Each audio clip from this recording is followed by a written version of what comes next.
Estamos con el ex juez federal Carlos Rosansky. Bienvenido a Reporte Especial. Gracias, un placer. ¿Cómo le va? ¿Bien? Bien, todo bien. Bueno, en Junín acaba de dar una charla en la UNOVA, ¿no? Obviamente por el tema derechos humanos. Hay muchos temas, ¿no? para abordar, distintas causas que lo han tenido como protagonista, ya sea la condena en La Plata, ¿no? a varios represores, entre ellos Echecolatz, la causa Junín también, ¿no? Muy importante para la región.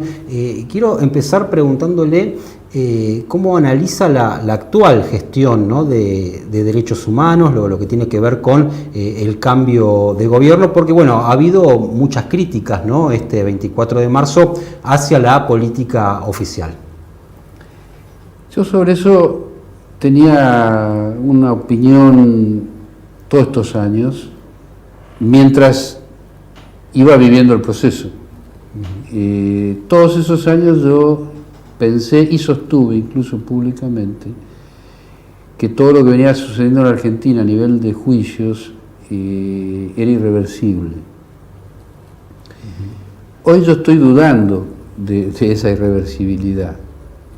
Sí creo que lo que es irreversible es la toma de conciencia de una parte importante de la ciudadanía de cosas que han sucedido y cómo sucedieron. Mi duda es respecto del proceso de juzgamiento. Eso es concretamente lo que por ahí en este momento habría que repensar, por lo menos yo, que aseguré que este proceso de juicios también era irreversible. Pero daría la sensación que por lo menos lo que viene sucediendo en el último año apunta a que aquel impulso que durante 15 años, porque en realidad no hay que olvidarse que los juicios por la verdad comenzaron en 1998. Por lo tanto, esto no es un proceso de una gestión en particular.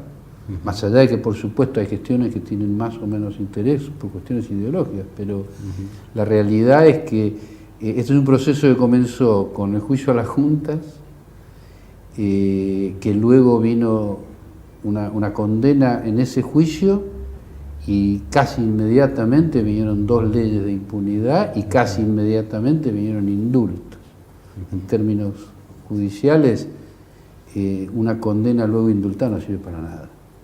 Esta es la realidad. Entonces, desde ese punto de vista, estamos en un proceso de casi 30 años de impunidad sobre hechos muy graves, que recién comienza, insisto, año 98 en La Plata, con los juicios por la verdad, que por eso digo que no hay que confundirse a veces, porque desde puntos de vista demasiado políticos se enturbia un poco el análisis.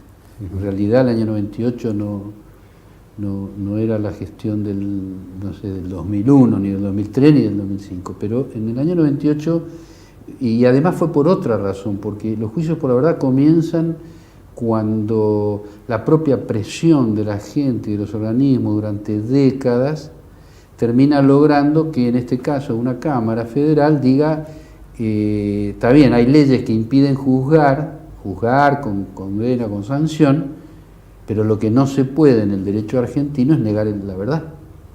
Ese es el origen de los juicios por la verdad, por lo tanto es un tema muy importante y me parece que fue muy útil socialmente. Usted dice que hay por lo menos una desaceleración, ¿no? de ese impulso que ha tenido en los últimos años, ¿no? los juicios por la verdad. Sí, yo estoy convencido de la desaceleración porque son datos objetivos, es decir, los números dan que se están haciendo menos juicios. Porque hay menos recursos asignados, es una decisión más política. Es una mezcla porque los cargos no cubiertos en la justicia federal implican necesariamente demoras, porque esos puestos tienen que ser cubiertos por subrogantes que a su vez son jueces que están en otro tribunal. Claro. Y que tienen que viajar muchas veces, la mayoría de las veces. Entonces, desde ese punto de vista faltan recursos. Y no conocen la causa tampoco. No, es que además no son los jueces que viven en el lugar. Está bien que lo hagan igual, porque nosotros hemos venido a Junín a hacer un juicio, pero es en otro sentido que yo lo digo. No es una causa en particular la que origina estos retrasos, es la sumatoria, es que no se completan los cargos vacantes en la justicia federal, que se recortan áreas vinculadas a derechos humanos que también son importantes. O sea, no es solo el acto del juicio en sí que es importantísimo, es también una oficina donde se trabaja la memoria, donde se organizan eventos para cultivar la memoria. Entonces es algo mucho más complejo y en ese sentido mi sensación, mi percepción por lo menos, es que hay una desaceleración seria. ¿Cree que este zeitgeist, este espíritu de época, ¿no?, también puede hacer que cierta gente que con el anterior gobierno, con las anteriores políticas, estaba dispuesta a aportar su testimonio, a denunciar, hoy quizás lo piense dos veces? No, yo lo plantearía en otros términos. Y yo diría, la gente que estaba dispuesta a testimoniar en aquel momento sigue estando dispuesta a testimoniar en este momento. Tal vez el cambio se produzca en aquellos funcionarios que bajo determinado signo político acompañan con voluntad de llevar adelante determinados procesos y en otro momento tienen un poco menos de voluntad, por ejemplo. Hay una gran cobardía, ¿no?, en muchos jueces, en la justicia argentina en general, ¿no? Yo no sé si la palabra sería cobardía, porque Argentina ha demostrado en todos estos años lo contrario. O sea, el proceso argentino de juzgamiento es único en el mundo, por lo tanto, en ese sentido los jueces que han actuado han sido valientes. Lo que pasa es que cada uno lo ha hecho desde su particular visión de esto. Hay una subjetividad muy fuerte que actúa necesariamente en esto, lo cual no significa que a la hora de aplicar las normas uno tenga que analizar lo que pasó. Si una persona fue torturada, se llama tortura. No podemos ponerle otro nombre. En ese sentido yo creo que se ha trabajado muy bien, con las diferencias que estoy diciendo. Hoy por ahí se observan otras cosas porque todo está siempre en un contexto. Yo no puedo dejar de vincularlo con si el contexto político es que hay funcionarios, altos funcionarios del Estado, que están practicando el más brutal negacionismo de lo que sucedió en la Argentina, se contrapone necesariamente con el esfuerzo de tantos años, no solo de décadas de los organismos luchando para que haya justicia, sino también en la verdad que se fue encontrando a partir de los juicios. Recientemente en los archivos desclasificados, ¿no?, de Norteamérica, hasta el año 78 reconocen oficialmente, digamos, al menos 22.000 desaparecidos, ¿no?, lo cual, si bien es una voz oficial, da cuenta de que el número de 30.000 estaría bastante acertado, ¿no? Yo, por lo menos en mi experiencia en los juicios, no tengo ninguna duda de que está muy acertado, pero también me preocupa cuál puede ser la intención de empezar a hablar de números. Es decir, hay una cosa que, por ejemplo, no se dijo en todos estos días y semanas, que tiene que ver con el genocidio en cualquier país del mundo. La figura del genocidio no requiere un número. Esto no fue dicho. Es una cuestión técnica muy importante. Puede haber un genocidio con 5 muertes. Y esto no fue dicho, porque implica un conocimiento técnico más profundo. Pero sí lo digo porque hay que decirlo públicamente. O sea, si hay un plan genocida y en el comienzo se exterminan 10 personas integrantes de un grupo nacional y luego se aborta ese proceso, el genocidio empezó y se llevó adelante. O sea que de ningún modo esto sería una cuestión de números, pero además no es de buena fe discutir números, no es de buena fe, estoy seguro además. Rosansky, ¿por qué tomó la decisión de renunciar, ¿no?, a su cargo de juez? Yo fui muchos años juez, yo fui juez de Cámara 25 años.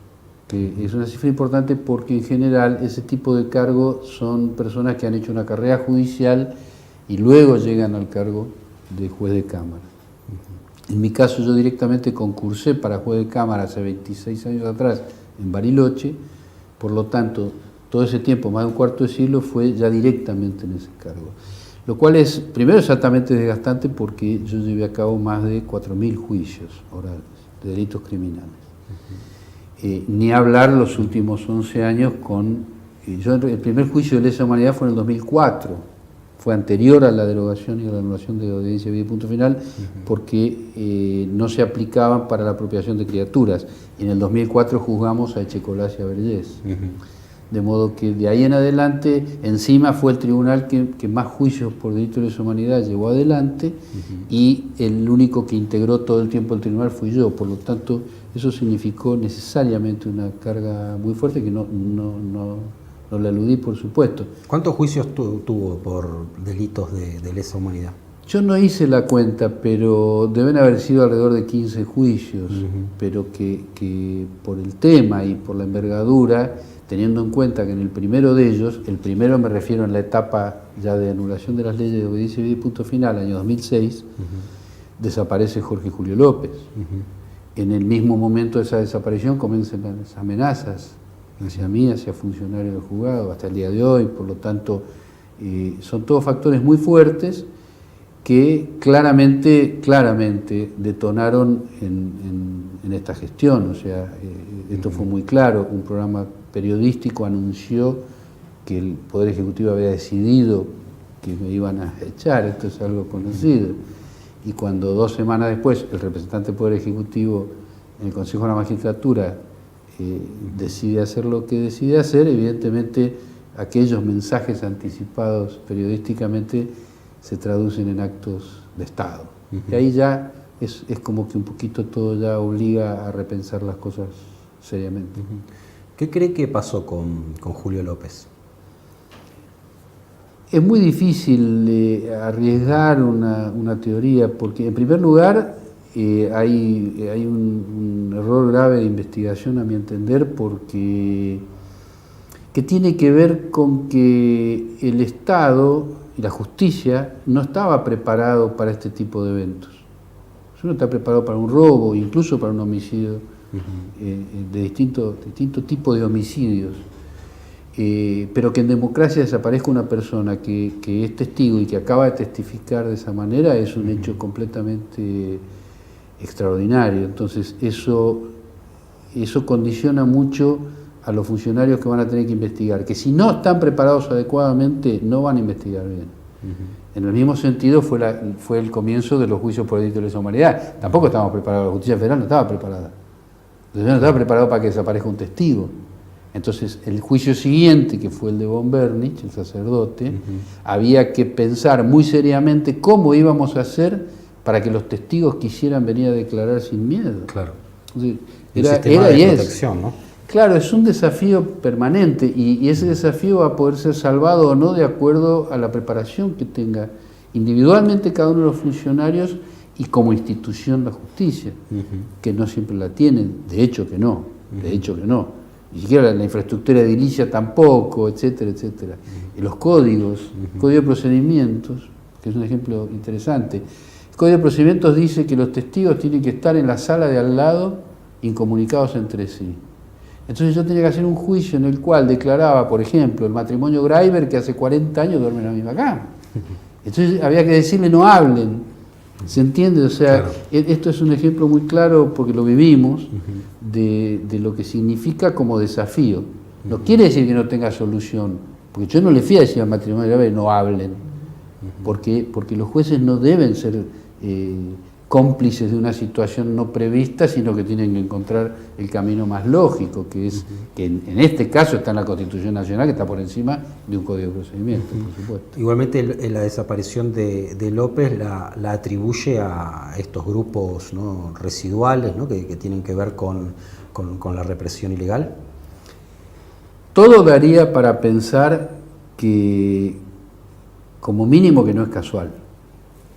Como mínimo, no tengo más elementos que eso, porque no, lamentablemente no. ¿Cree que se va a saber algún día qué fue lo que pasó?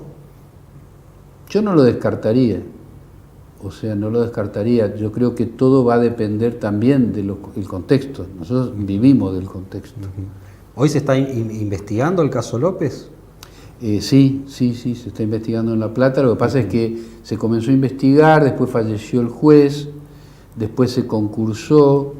Después uno de los juzgados está vacante, se está concursando, entonces hay un juez que está subrogando los dos con un trabajo extraordinariamente complejo. En ese juzgado ahora va a juicio oral y público uno de los casos de amenazas con detenido, las amenazas que sufrimos nosotros en el tribunal.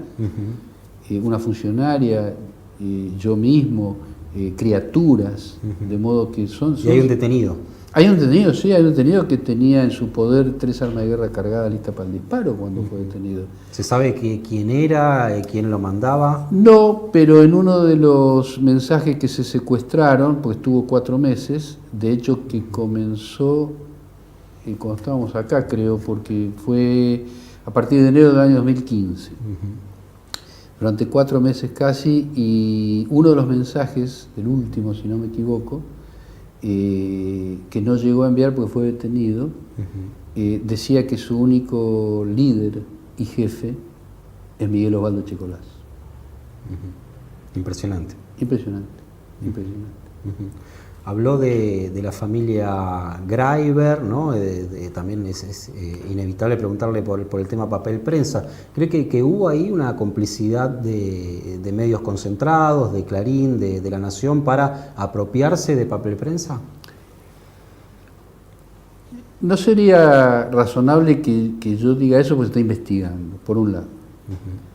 Sí puedo decir que en uno de los juicios que nosotros hicimos, quedó acreditado en ese juicio que en el momento en que se estaba perfeccionando la operación, una de las personas y una familia estaban siendo torturadas.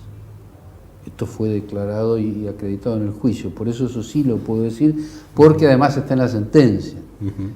Y era Lidia Papaleo, claro, era la familia Graiber, de modo que esto se probó en ese juicio. Yo no puedo avanzar en lo que puede estar investigando el juzgado respectivo, pero esto lo vi yo, lo escuché e dictamos la sentencia. En la causa Junín surgieron también, además de las condenas a los represores, otras investigaciones, ¿no? En consecuencia de los testimonios, las declaraciones que fueron surgiendo en el proceso. ¿Esto va a avanzar? ¿Se puede pensar en nuevas imputaciones, nuevas condenas? Lo que pasa es que cada juicio de lesa humanidad en particular, porque los juicios criminales en general suelen empezar y terminar ahí, es un hecho delictivo, es un robo o es un homicidio.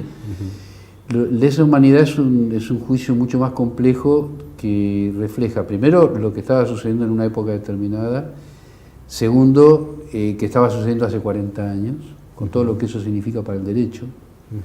Que hay que ayornarlo, hay que decir, bueno, ¿cómo leemos hoy lo que pasó 40 años atrás? ¿Cómo escuchamos e interpretamos un testimonio de una señora que hoy tiene 80 años y antes tenía 40?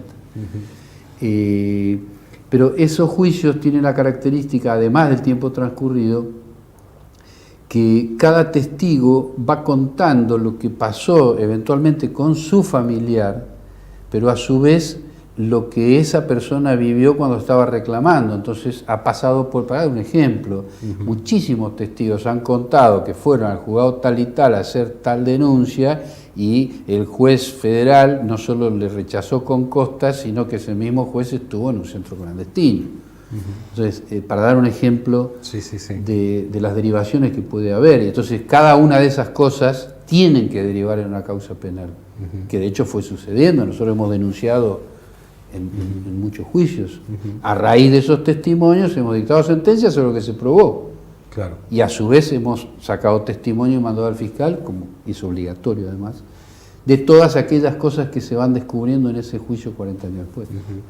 Mucho se ha hablado, ¿no?, durante el gobierno kirchnerista, sobre todo desde la oposición, de cierta utilización, ¿no?, decían ellos, del tema de los juicios por la verdad. Uno de los argumentos que esgrimen aún hoy, es que la demora, ¿no?, en los procesos habría tenido que ver con cierta utilización política, o sea, dicho de otro modo, que se podría haber hecho más rápido este proceso de enjuiciamiento y bueno, según la oposición, empezar a mirar para adelante, ¿no?, como ponerle un cierre rápido y después pasar a otro tema.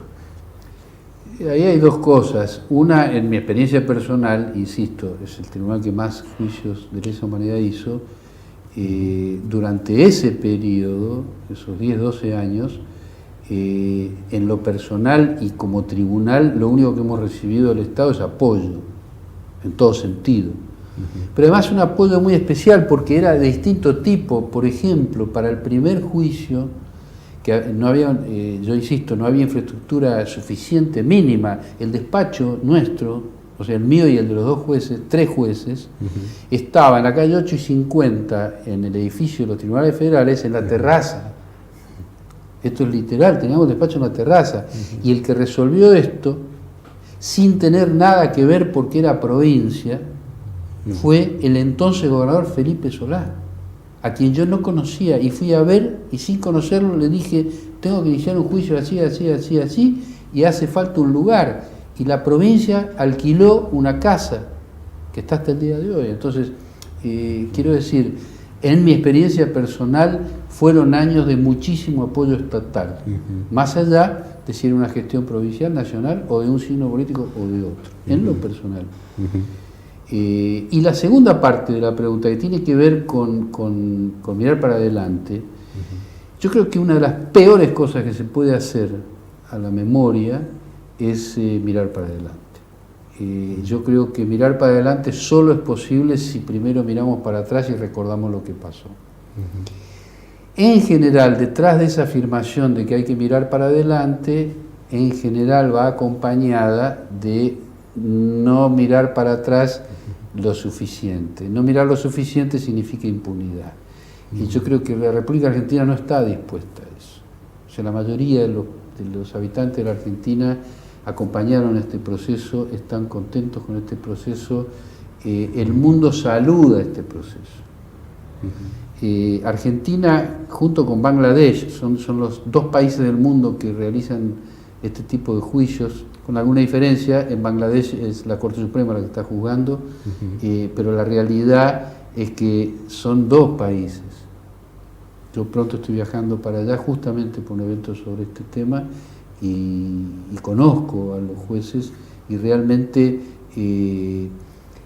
la gente en Bangladesh acompaña el proceso de juicios.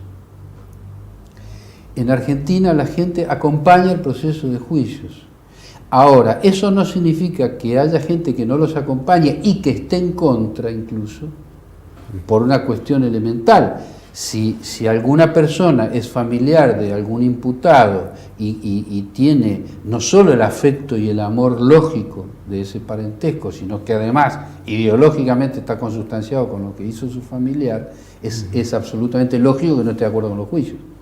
Pero eso no le quita valor a la necesidad de conocer la verdad. Son 2 cosas distintas. Algunos dicen que después de Auschwitz, ¿no? La humanidad, digamos, presentó el horror en su máxima expresión. Después de tantos juicios, ¿no? ¿Qué enseñanza le ha dejado? ¿Qué ha sacado en limpio, ¿no? Después de tantas atrocidades, ¿no? que ha escuchado, que le ha tocado escuchar los testimonios? ¿Qué conoció, ¿no? Sobre el hombre, ¿no? sobre el horror también?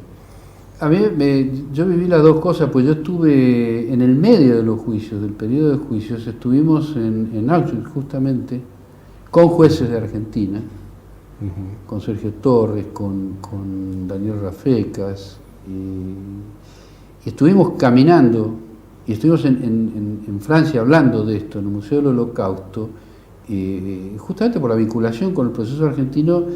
Y en lo personal, cada uno de nosotros, por supuesto, tiene su propia vivencia.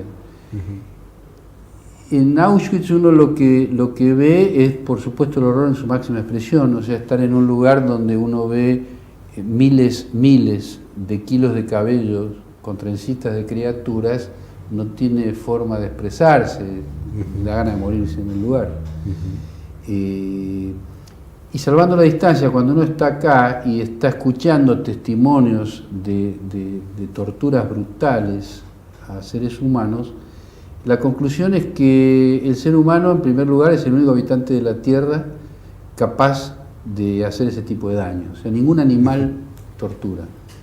No tiene posibilidad de torturar, ni tiene posibilidad de matar por otra razón que la del alimento, etc. Por lo tanto, eso nos caracteriza también. Ahora, al mismo tiempo, Si eso lo estamos vivenciando en un proceso donde se está buscando que no quede impune, ahí es donde uno reivindica todo lo otro, es donde uno dice, bueno, es cierto que el ser humano es capaz de torturar y matar por el solo hecho de hacerlo, pero también es cierto que el ser humano es capaz de sancionar eso. Y de que se sancione o no va a depender de que vuelva a pasar o no. Usted dijo recién de la atrocidad. Un premio Nobel de la Paz, Elie Wiesel, dijo una frase muy importante, dijo: ante la atrocidad hay que tomar partido. Y yo creo que Argentina tomó partido, lo tomó y lo tomó en serio, y me parece un gravísimo error pensar que se tomó partido porque tiene un nombre y un apellido, un signo político o un partido político. Es la República Argentina, el Estado argentino, que violó derechos humanos hace 40 años, hoy está llevando adelante los juicios, con el signo político que sea. Y es obligación seguir llevándolos adelante. ¿El nunca más está garantizado o es algo que hay que seguir estando alerta, reflexionando? Depende del nunca más sobre qué. Yo creo que cuando fue dicho, yo estaba sentado ahí, estaba muy cerca porque en aquella época trabajaba en Canal 13 comentando el juicio, de modo que soy un testigo del nunca más, literal. Yo creo que el nunca más de Trasera fue dicho respecto del plan sistemático de secuestro, tortura y muerte, o sea, el genocidio argentino. No se dijo en aquel momento porque no estaban las condiciones para usar la palabra genocidio. Yo consideré que ya era hora de decirlo y lo dije. Pero el nunca más es eso. Sobre el nunca más de secuestrar, torturar y matar, estoy convencidísimo, nunca más va a volver a pasar. Eso no significa que haya que descuidarse, y voy a copiar a Zaffaroni, que hace ya varios años viene diciendo que cuidémonos de un genocidio por goteo. Es decir, cuidado de aquello que cada día va quitando trabajo, va quitando salud, va quitando sueldo, va quitando vacaciones, va quitando montones de cosas que son inherentes a derechos esenciales y que también significa un derecho humano fundamental. Entonces ahí tenemos que tener cuidado, insisto, nunca más a un proceso genocida como el que vivimos, pero estemos atentos para que la calidad de vida mejore en vez de empeorar. Rosansky, muchas gracias y bueno, un privilegio haberlo tenido en el reporte especial. No, gracias a usted. Gracias. Un placer.